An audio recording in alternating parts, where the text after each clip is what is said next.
Good morning, everyone. I'm just going to wait about a minute for more people to join us.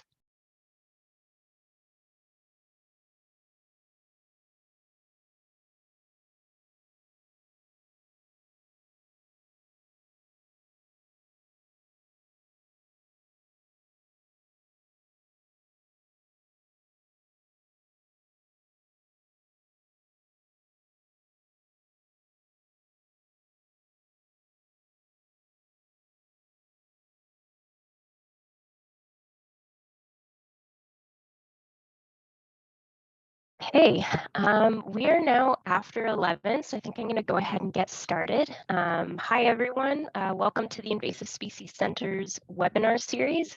My name is Emily. I am a Program Development Coordinator at the Invasive Species Center, and I'm going to be your moderator for today.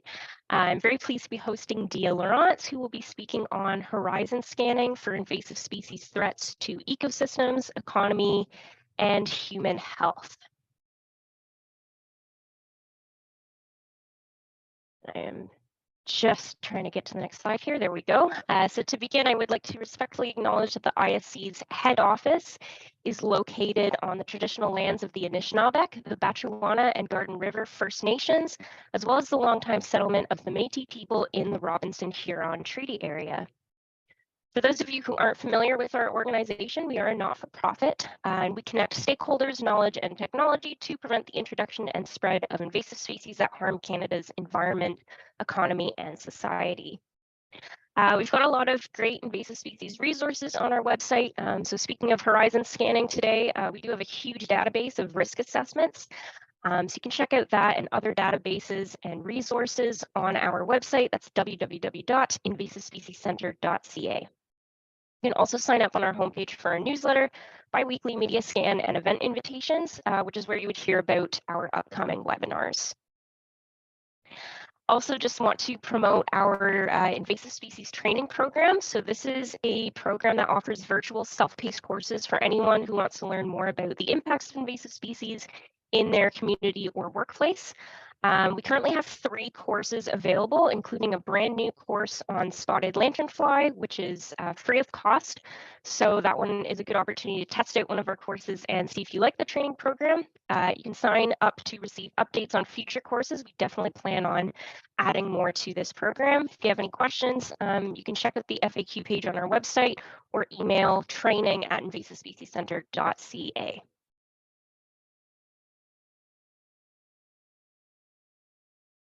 Another thing that I just wanted to briefly tell you about before we kind of get on with our webinar for today is the risk management networks. So that is the Regional Invasive Species and Climate Change Management Networks. This is something that both our guest speaker and myself are a part of. Basically, the idea behind the management networks is to reduce the joint effects of climate change and invasive species. These are dual threats that are, of course, kind of working together to cause problems for us. So the management networks aim to synthesize relevant science, share needs and knowledge of managers, build stronger scientist manager communities, and conduct priority research. So basically just trying to strengthen that connection between academics and researchers and people who are doing work on the ground. And so a lot of these risks are based out of the United States. So I'm on the Northeast one, Deah is on the Southeast risk. There's also North Central, Northwest, and Pacific Islands risks.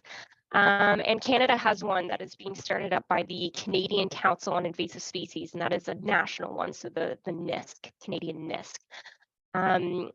Our website has a lot of really great resources on climate change and invasive species and how those things kind of mutually impact each other. So you can visit risknetwork.org for lots of great resources. You can also reach out to the Invasive Species Center at any time if you have more questions on that area of work. Couple more quick housekeeping things that I will mention. We will have time for live question and answer period at the end of the webinar. However, you can put your question in the Q&A box at any time. I would just ask that you try to keep questions in the Q&A box specifically. It's just to the right of the chat box. And I will read those out loud to our presenter after she finishes her talk. If you have any technical issues at any time, you can either put those in the chat box or just respond to the email that's in your registration, and we'll try to resolve it for you. It's info@invasivespeciescenter.ca. We've enabled closed captioning, so if you want to follow along that way, you can turn that on with the closed caption button on your taskbar. Lastly, I just want to remind you that there will be a very brief survey following the webinar. If you could take some time to fill it out, helps us improve our future webinars, so we would really appreciate it. So today's webinar is titled Horizon Scanning for Invasive Species Threats to Ecosystems, Economy, and Human Health, and I am pleased to introduce our speaker, Deah Lieurance. Deah is coming to us from Florida today. She's an extension scientist in the agronomy department at the U of Florida's Institute of Food and Agricultural Sciences. She coordinates the Institute's assessment of non-native plants in Florida's natural areas, which she's been doing since 2013. She serves on the North American Invasive Species Management Association board, that's NASEMA's board, and was selected vice president of the Invasion Ecology section of the Ecological Society of America.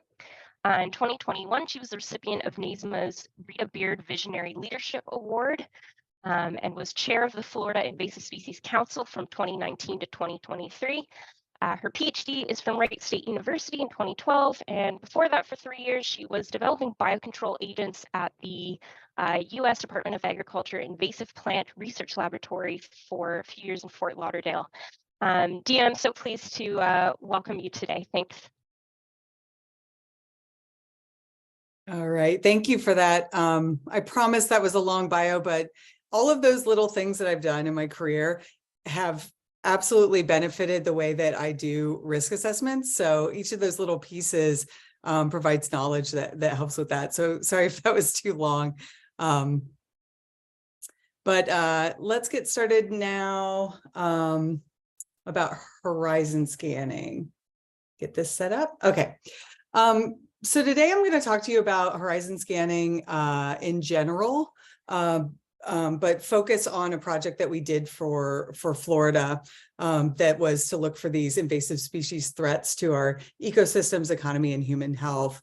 So we'll present this particular project and then talk about ongoing projects and some future directions I can see this framework working in. And go. Okay, and if you're familiar with Florida, you know we have a pretty interesting array of invasive species. We're one of the hotspots in the United States, if not the world, for biological invasions. And these are just a few examples of some of the big ones. Here's my cursor. Here we go. So right here, these are the nymphs of the psyllid that's carrying the bacteria infection that causes citrus greening in our citrus crops. So millions and millions of dollars are getting lost in our crops based on this one organism. We do have a population of chameleons. People have let these things out, establish a breeding population, and they collect those to sell in the pet trade. So we have a lot of issues with pet trade and some of these invasions. So, you know, it's not the only species we've had. The black and white Argentinian tegu was another escape that was done this way so that they could collect to sell them. But the lionfish here, you see, this is an aquarium release. Some people have, dumped those out, and they've become very devastating to our coral reefs and biodiversity around our shores. The snail here is a giant African land snail. So this is the albino variety. We're currently have two counties in quarantine where they're trying to eradicate this for the third time in Florida's history. This is another pet. The concern with this one is it carries, they've detected rat lungworm in this species and in the population. So there are concerns for human health.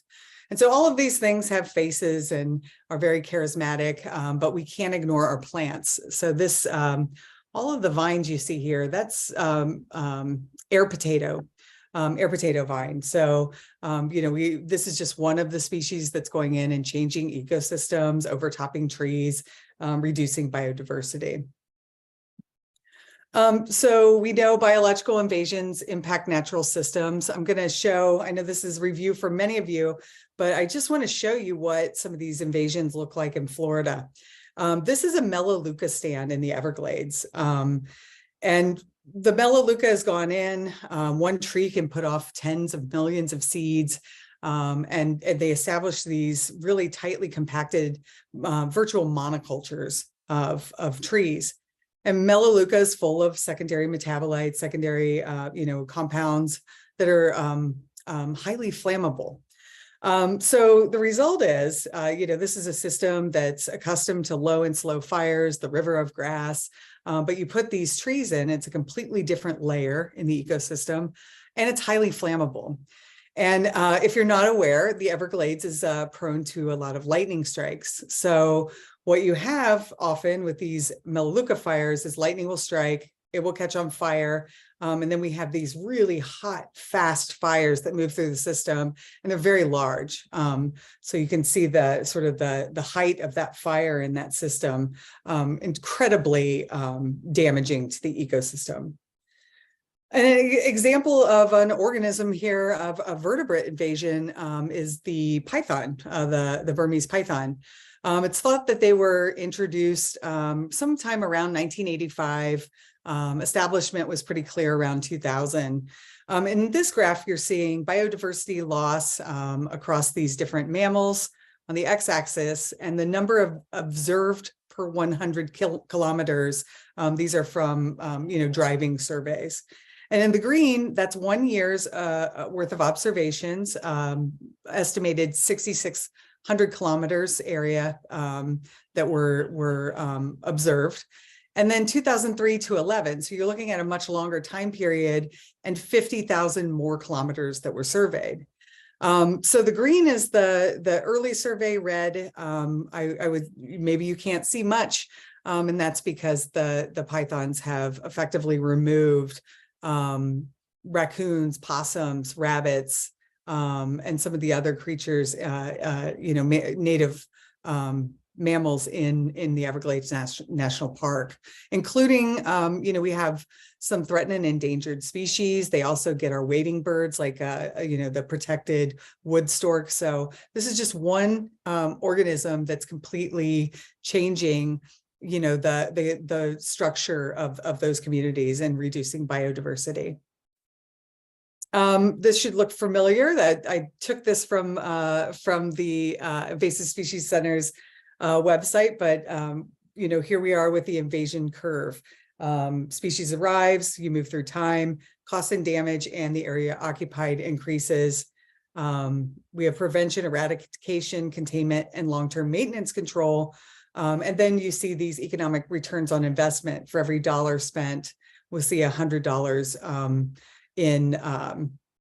in return on investment for prevention efforts, and diminishing returns as you go through time.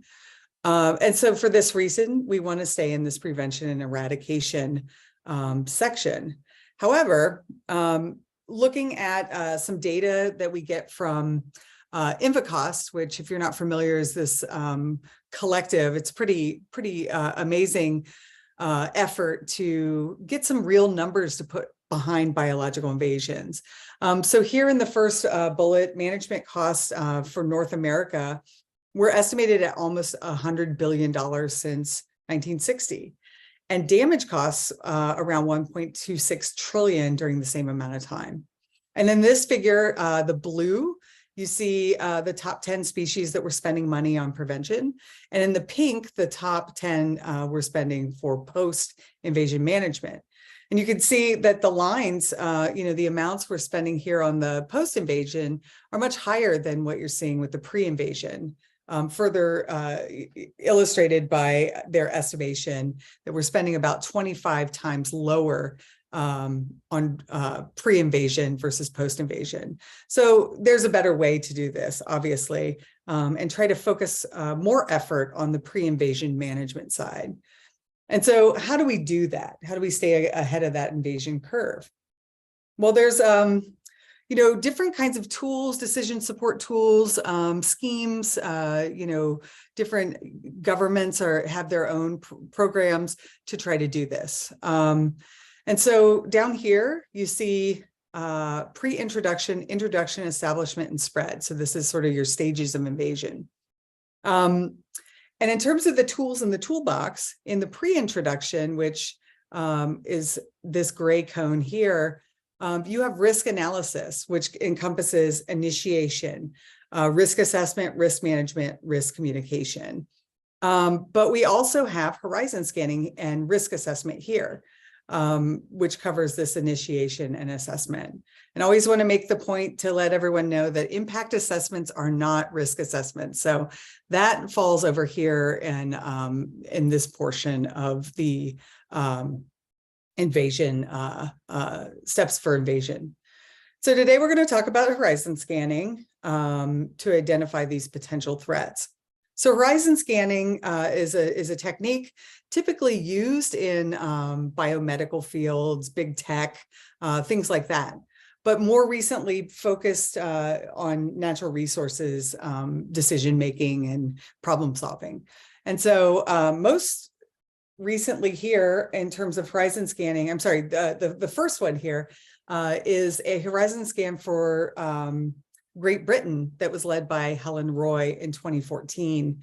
I went to a conference in 2018 where she was presenting on one of her horizon scans, and that's sort of how I got into this as a method to work on prevention. Since then, in the last decade, there have been numerous horizon scans of different scales, specific areas like this one that's just ornamental plants in Spain. And so it's gaining in popularity and implementation as well. So in Europe, they're using the results of some of these scans to actually do further analysis, treating it as a prioritization for full risk analysis for policymaking purposes. So for the Florida scan, it's important to know the context. We know that prediction and regulation of invasive species generally occurs post-introduction, as if anybody has done risk assessments, it's usually something that's already on your radar for some reason or another. So we find there's an urgent need to identify unknown or emerging invaders. Florida in particular has over 30 points of entry, so that makes us a gateway for introductions to the Southeast. I think the last time I checked, it was something like 86% of all non-native plants come through Florida, and the majority of those come through the Port of Miami.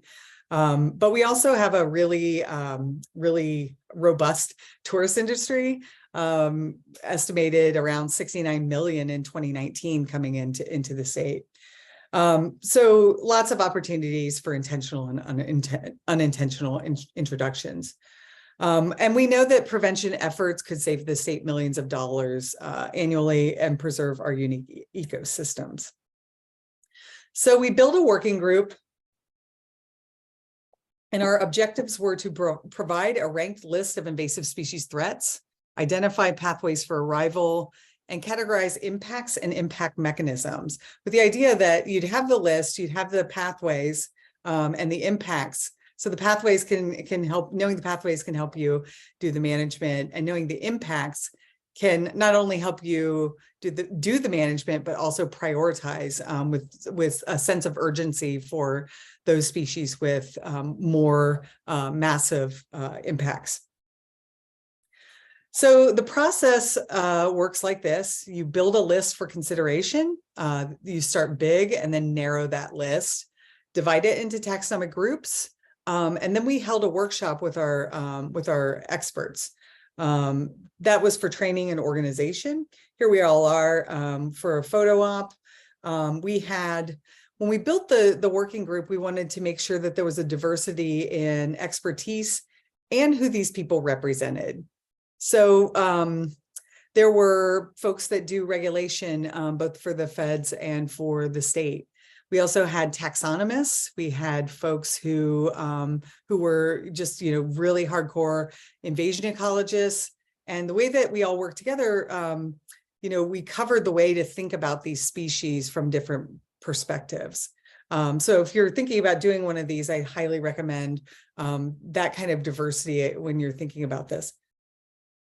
From there, we worked on our lists and divided up, sort of went our separate ways, and started working on rapid risk assessments, peer review and ranking, and then finally to use that prioritized list for our next step. So would that be a full risk assessment if it was prioritization, impact classification, if you wanted to do a full ICAT, for example, and then policy decisions. So we divided into taxonomic teams. We had freshwater and freshwater inverts, terrestrial inverts, and then plants, vertebrates, and marine. The reason why we split these two is because it was a very different suite of organisms based on the habitat type, where the freshwater inverts were a lot of mussels and crawfish, other crustaceans, and the terrestrial invertebrates were like insects and snails. So they made Lindsay and Carrie made the decision to split that group. In terms of list building, we started with the CABI horizon scanning tool. So if you're reading this literature, there's not a lot of description of actually how the different horizon scans build their lists. They reference different databases, perhaps, that they've looked at, or just left it in the hands of the experts that they put together to pull that list. We wanted to really make sure that we explained it clearly so that it could be replicated in similar ways. So we started with the CABI horizon scanning tool. So here you select your area at risk. In this case, I was doing a poll for Puerto Rico. And it does basically a climate match using the Köppen-Geiger climate classification tool, and mines the CABI databases, both their pest database and their invasive species database, and matches all the species that could be in those climate classes but aren't recorded in their database in the area like Puerto Rico here. So for Florida, we ended up pulling 9,629 species. We made the decision to remove microorganisms, lack of time, lack of expertise to evaluate those. Although we did retain 2 microalgae for our marine team, we did have an algae expert in the group. And then finally, we removed species that were present in Florida. So this was the first round of catching species that that might have been have occurrence records in other areas. So we got that list down to 7,100. And then next, we had to prioritize and narrow to a reasonable number for our time frame. So we did synonym corrections, further, more rigorous climate matching, again, checking even more databases for presence records in Florida. So that would be like INAT and EDMAPS at this step. And then naturalization and invasion history, with the idea we wanted to retain as many species with an invasion history as possible as we were making our cuts. That's because if, different studies of risk assessment protocols have shown naturalization and invasion history are the most predictive questions in those tools. So group to group, this is what it looked like. Just like to point out that, freshwater invertebrates started with a low number, but what they did was they went to the LEMIS list, which is a federal list of injurious species that have, not injurious, apologies, that it's the list of species in trade. So they added species from the LEMIS list. They added from different databases that weren't covered in the CABI list, including the USGA aquatic species, non-indigenous aquatic species database. But for the most part, we all did these synonym corrections and climate work. Also, the vertebrates added in from trade as well. So we're pretty confident we had a good spread in terms of what we were looking to assess. Different groups determined how many they could do based on estimates on how long the assessments took. In total, we did 461 species and evaluated them with this rapid risk assessment tool. So full risk assessments can take anywhere from a day to weeks, depending on which tool you're using and how much information is available. This is designed to take like 45 minutes to an hour and a half. I told my assessors if they were taking 2 hours, they were working too hard. So in this case, we don't have to chase sources. It's really just about, if the CABI data sheets had the information to make a good decision, then use those other databases. But of course, also your peer-reviewed literature. So we evaluated on the likelihood of an introduction. So this is plausible pathways. How is the species used? The likelihood of establishment is how good is the climate match? Do they have adequate resources to be able to establish and spread? And then finally, these negative impacts. And so we considered ecological and socioeconomic, including human health impacts. And for each of these scores, 1 to 5, you multiply those scores with a maximum score of 125. And we added confidence estimates for each likelihood score and a confidence estimate for the final. And those range from high to very low data deficient. And this wasn't quantified, but we used it to help us build consensus around the list. So here we have a rubric for scoring. They were a little different depending on the taxonomic group. Different things go into whether you can establish if you say a bird versus a plant. So those were tweaked by each of the groups, but this is what it looked like. We gave some guidance on what's a 1, 2, 3, 4, 5. And this is the one for plants, which if you'd like to read more, this one is in public, is published in Neobiota. It really focuses on some of the data approaches that this particular group took on the scan. We also wanted to categorize pathways, and we used this scheme that's used in Europe as the standard that basically has two categories, two main categories, the main category being release in nature, escape from confinement, transport contaminant, et cetera. But then these subcategories, which get more specific. So you see release in nature, escape from confinement, transport stowaway, unaided.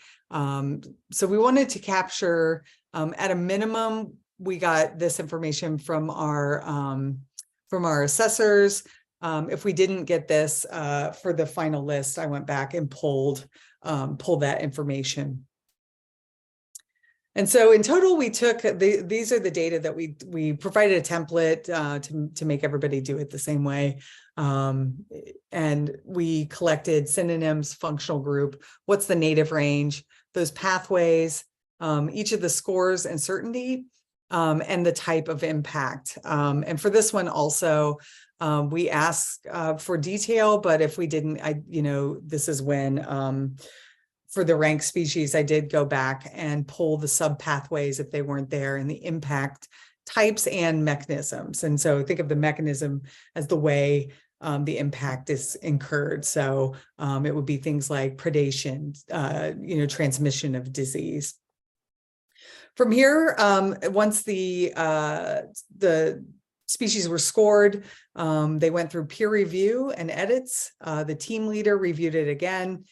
Within team consensus was built, and then I put all of those species together and put them in a ranking. And then we had a virtual meeting to build consensus around the list. We didn't really move a lot of species. We did have a discussion about one species, which I'll explain here in a moment. So here are the results. We looked at that actually should be 460 species. No need for you to try to read any of these tiny letters, but I just wanted you to see aquatic inverts on across, just sort of how the scoring played out. So the shading shows the certainty for the final score. And we actually had much higher certainty for our high risk and moderate species than our low risk.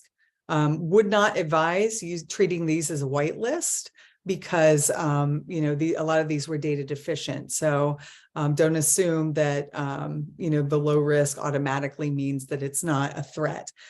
These I would look at as more as research opportunities if you were inclined and wanted to consider it for something like importation. 4 species received the maximum score: alewife, zebra mussel, crab-eating macaque, and red swamp crayfish. We have had, since we did the scan, one population of red swamp crayfish show up in north central Florida, which is according to reports, has been eradicated. We all know the zebra mussel mossball story. I don't think we really had any show up here, but this one is of particular concern because this crab-eating macaque, there are some of these in Florida I'm not a huge fan of animal testing, but they're used in research facilities. And if these were to get out, we also have another macaque in the state. So the rhesus macaques that have established in Florida are known to harbor diseases that can be harmful to humans, including a strain of herpes that can kill people. So definitely concerned about another primate introduction. But here we ranked 40 species. And you can see the freshwater, marine, plant, terrestrial, invertebrate. The species I was mentioning with the low confidence here is the village weaver bird, and that was based on the arrival certainty. We had a big discussion on whether or not to keep it, even though, that's almost data deficient, the certainty. So based on the potential impacts, the decision was made to retain this species on the list. We did only have 4 of these terrestrial invertebrates. The terrestrial invertebrate lead and I are working to circle back and try to assess more species to make sure that we adequately represent, we adequately are including species from that particular taxonomic group. So in terms of pathways on the whole, for all 460 species, most had more than one pathway. I think the average was 1.5, 1.6. But the figure here is showing the results for ranked species for those subcategories. So here's your primary category and your subcategory. Escape from confinement via pet aquarium releases was the most common for vertebrates and freshwater invertebrates, which is a little alarming that we identified these threats considering the source of, some of our big impacts in the state are from pet releases. Transport stowaway primarily through fouling and ballast water. Here you see this was prominent for marine and freshwater invertebrates as their pathway.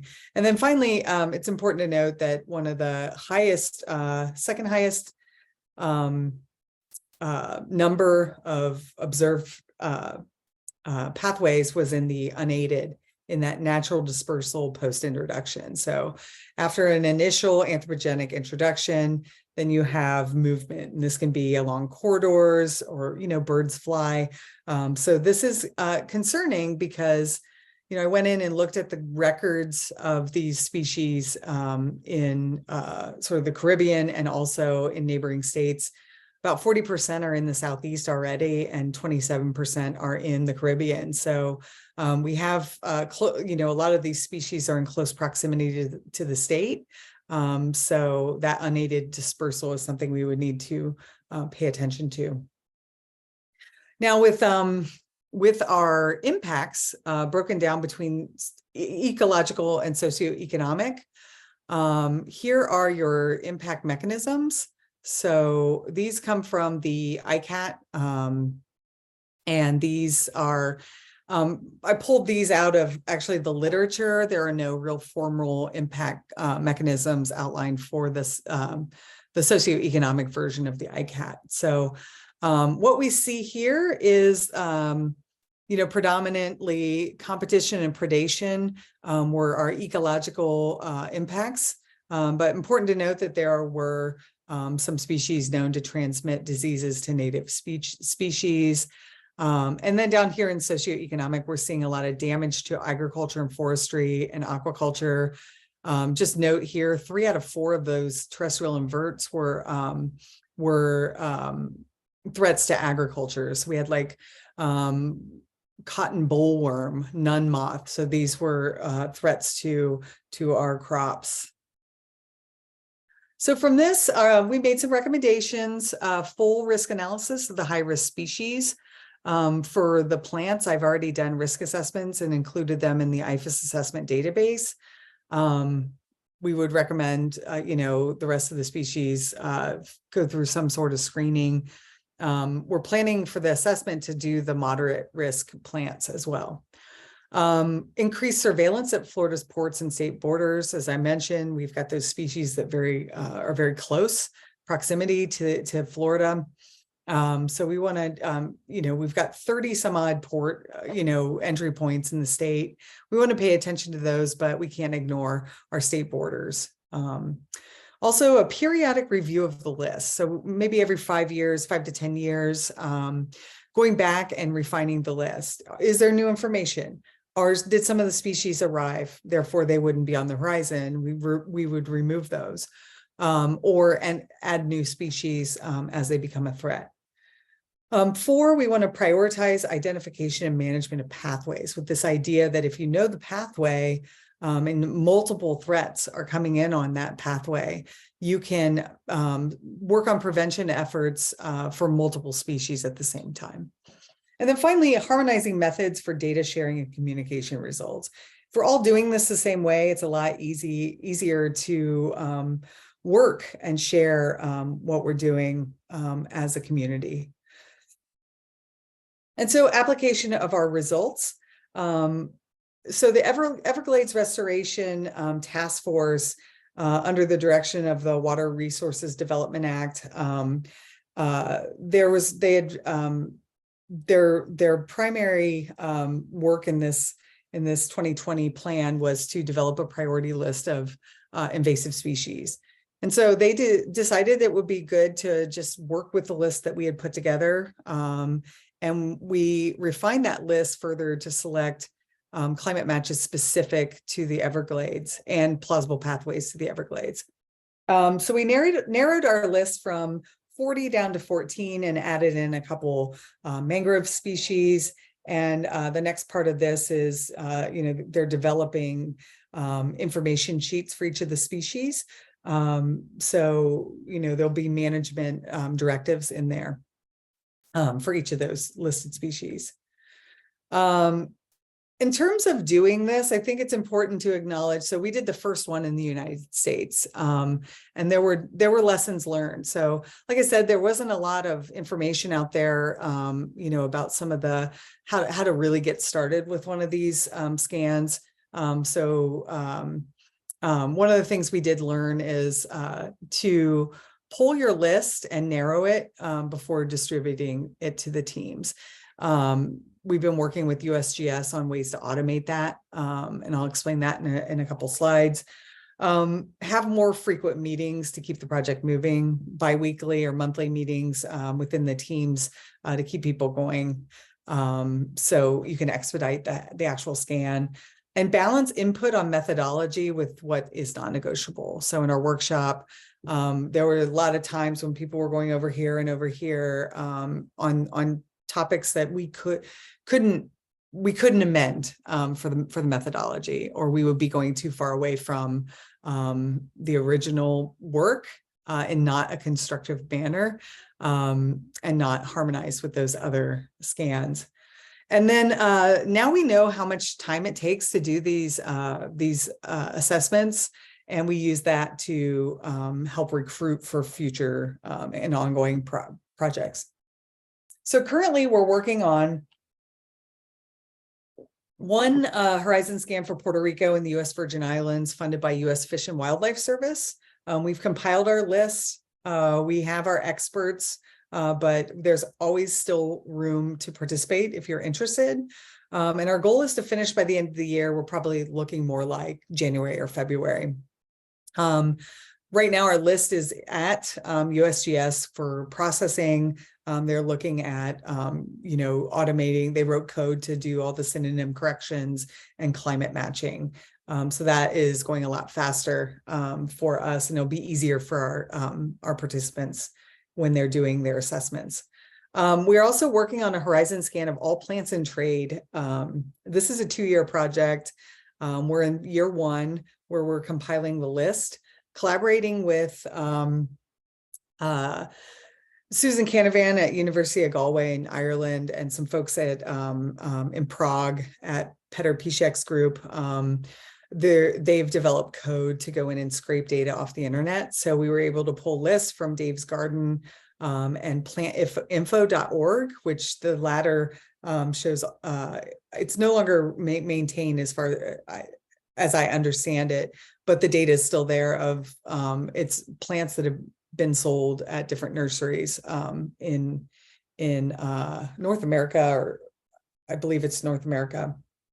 And then finally, aquatic catalogs. And for this, we couldn't find a good database to automate that, pull or scrape that data. So we have interns that are kind of going for diminishing returns. They're going from site to site, and when they start seeing that their list is saturated, they will stop. And we'll have a complete terrestrial and aquatic list.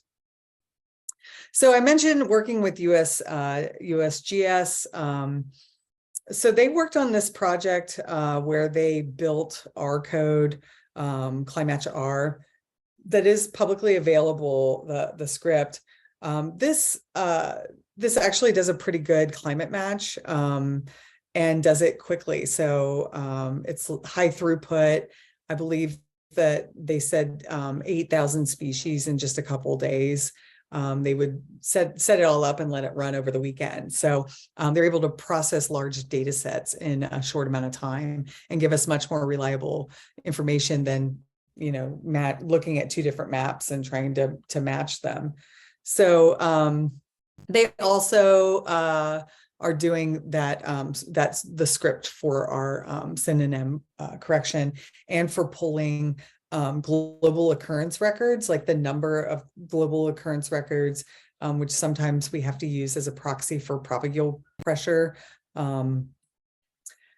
So there are 8,000 species in 3 days.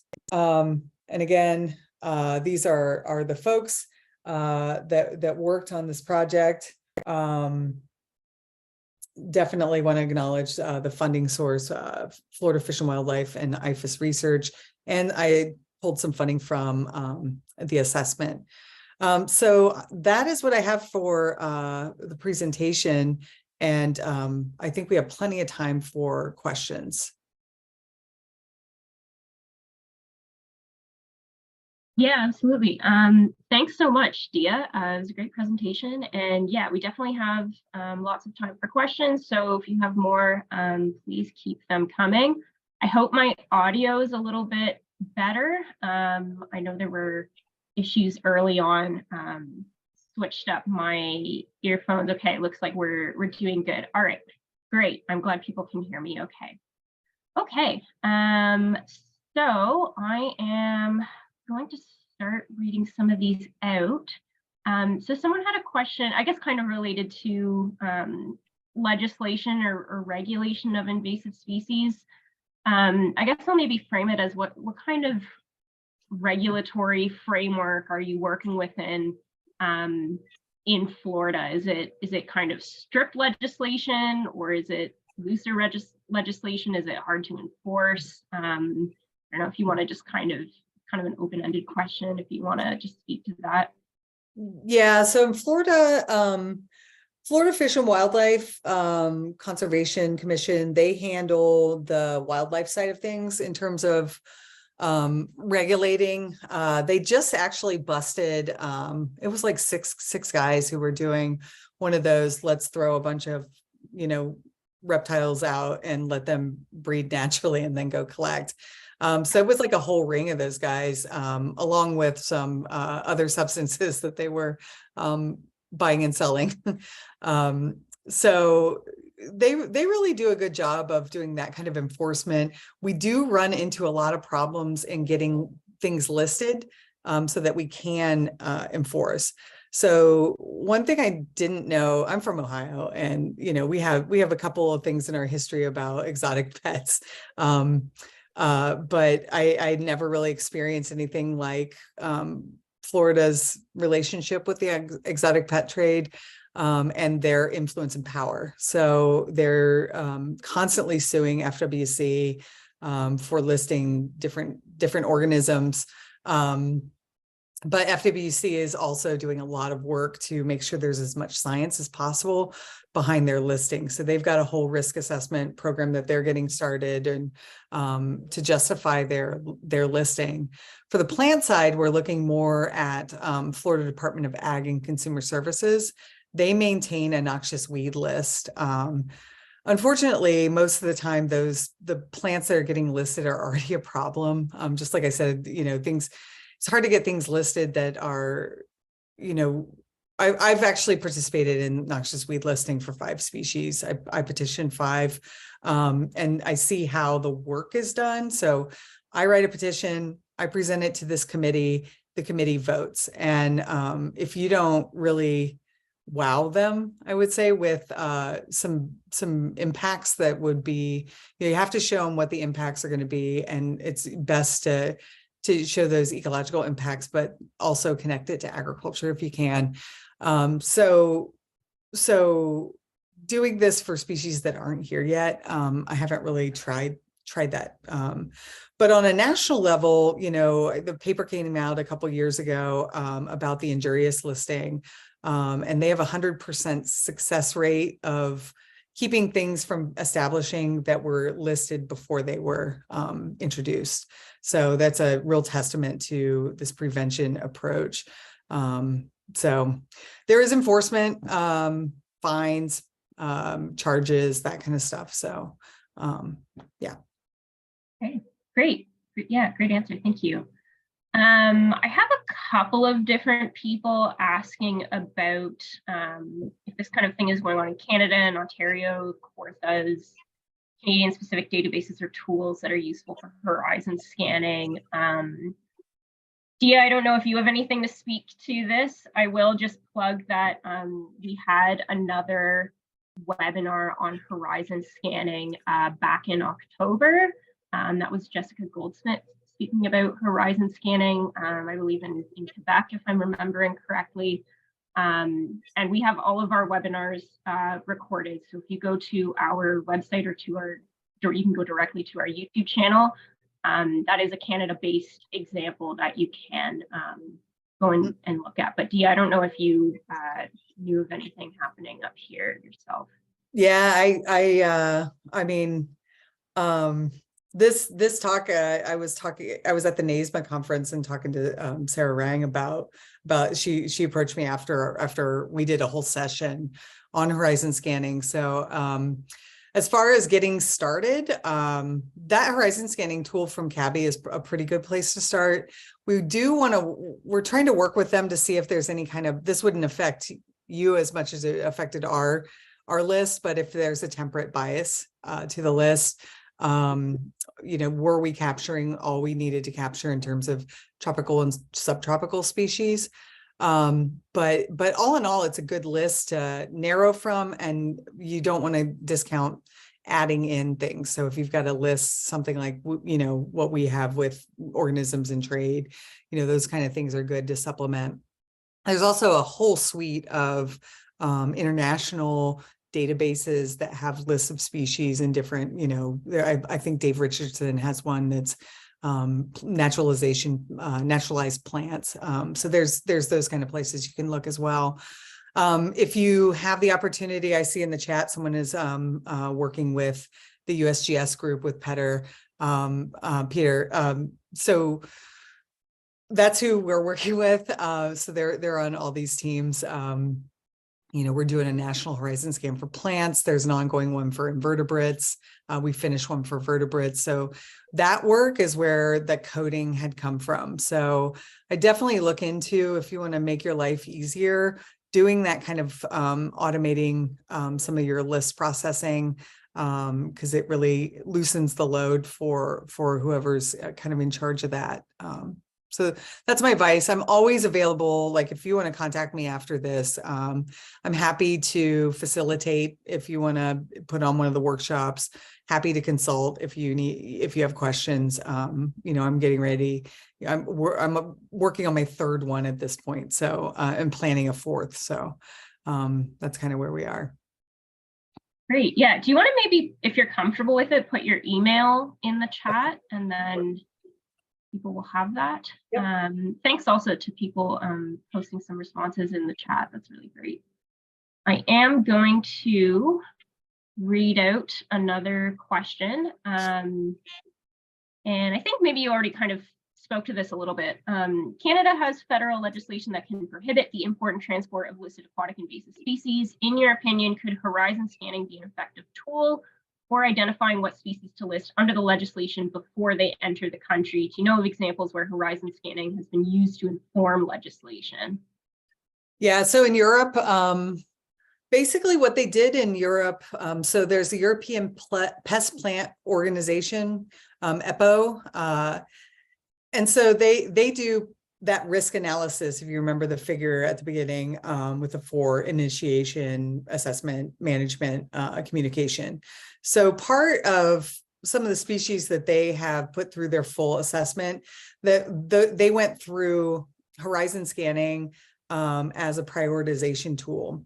You have to remember, as you're doing this, this is why we recommended full analysis of the ranked species, because as you're doing this, horizon scanning is, you're identifying the threats and you're ranking them in the order that you think they're important. So by doing that in Europe, they took the ones, they went through those lists, and some of the ones that they actually put through the full analysis did end up being regulated. So far in Florida, we haven't done anything regulatory, but there is some conversation happening about some of these reptiles that we identified. So I would definitely think about it as a prioritization tool primarily, but you could also still put it, you think of it as a watch list as well. Okay. All right.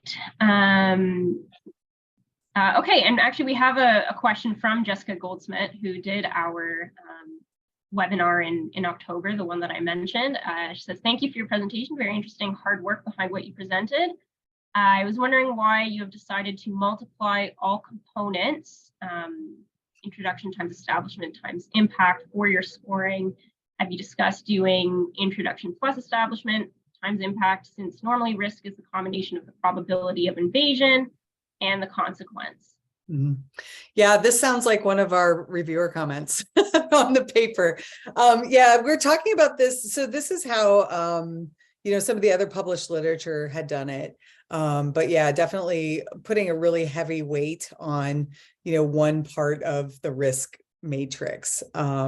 So I think in the future, one of the things we were talking about doing was potentially adding a 4th score and separating our socioeconomic and our ecological impacts. But definitely would be interested in looking into. I hadn't thought about doing the addition. I guess my question back to you would be, and maybe you can shoot me an email, is then do you multiply, or do you just, I didn't hear whether you multiplied it, but definitely something we're thinking about. I'm kind of a stickler about what is risk, hence my comment about ICATs at the beginning. So we took that particular comment to heart. So I'll probably reach out to you to have this discussion if you're cool with that. Introduction plus establishment times impact. Yeah, I didn't think you were. I think I know who it was. Anyway, yeah, so that's super helpful. Yeah. Great. Love this researcher to researcher discussion happening. Sorry, everybody else. That's okay. Okay, more questions. Has there been any automation for the species prioritization once the initial full list is developed?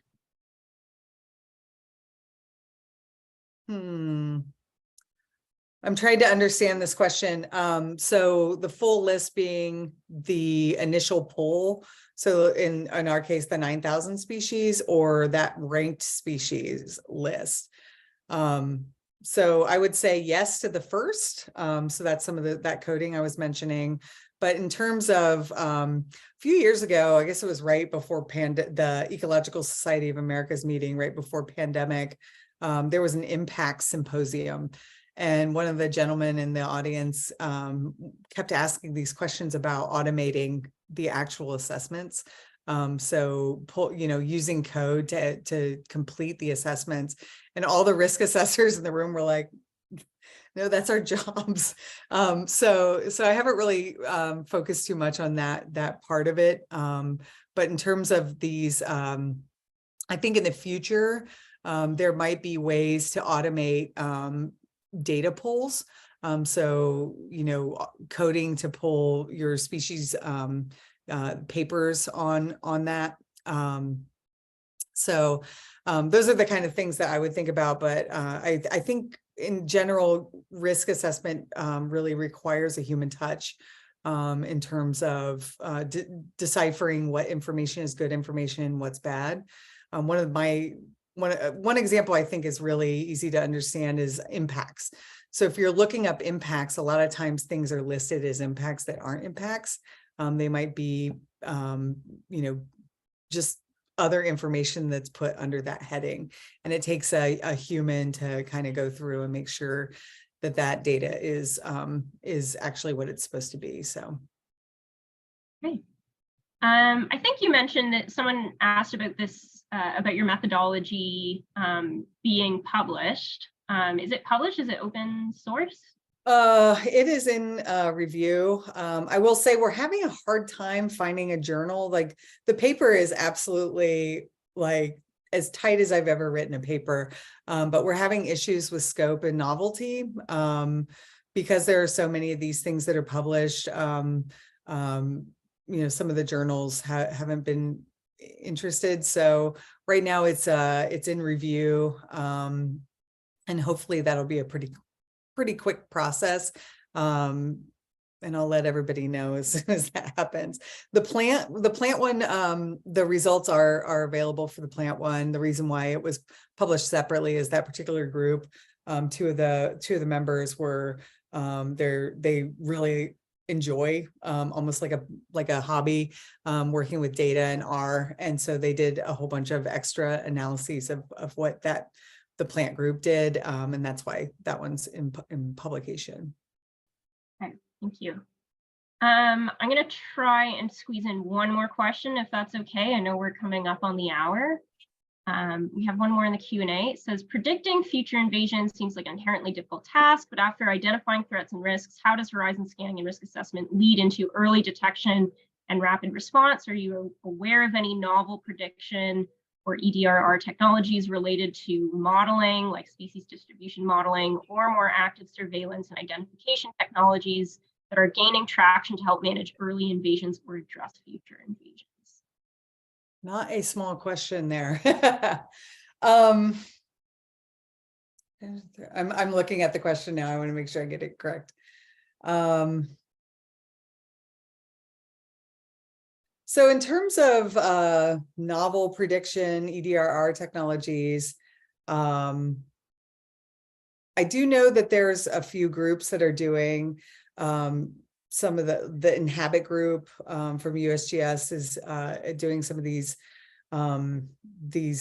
predictive models in mapping, but in terms of early detection, rapid response, I don't really know that this is being used for that in particular. I will say I have taken the screening tool that we use and amended it for an EDRR prioritization tool. So we're kind of taking the concepts behind the way we looked at so many species so quickly to try to use that as a means to make our management decisions more efficient and information based. So I don't know if I answered your question. I'm going to kind of keep this and so I can make sure I get it all to you. And I see in here someone asked about where that the pathways came from. It's Center for Biological Diversity, and the guidelines are it's a Harrower, Harrower et al. If you Google those two things, you'll be able to pull up the guidance. Okay, perfect. Thank you. So I guess we got to all of our questions. So Deah, I just want to thank you again for presenting today, and thank all of you as well for tuning in. This webinar, of course, was recorded and it will be posted on our website, invasivespeciescenter.ca, along with all of our other past webinars. I do want to just remind everyone again to please take a couple of minutes to fill out that survey. You'll get it emailed to you as well. We would really appreciate it. Stay tuned for future webinars. We have one more next month on EdMaps that's being hosted on May 11th with Chuck Bargeron from the University of Georgia. All right, thanks again, Deah. Thanks everyone else. I hope you have a good rest of your day. Yeah, thanks so much for the thoughtful questions. Appreciate it.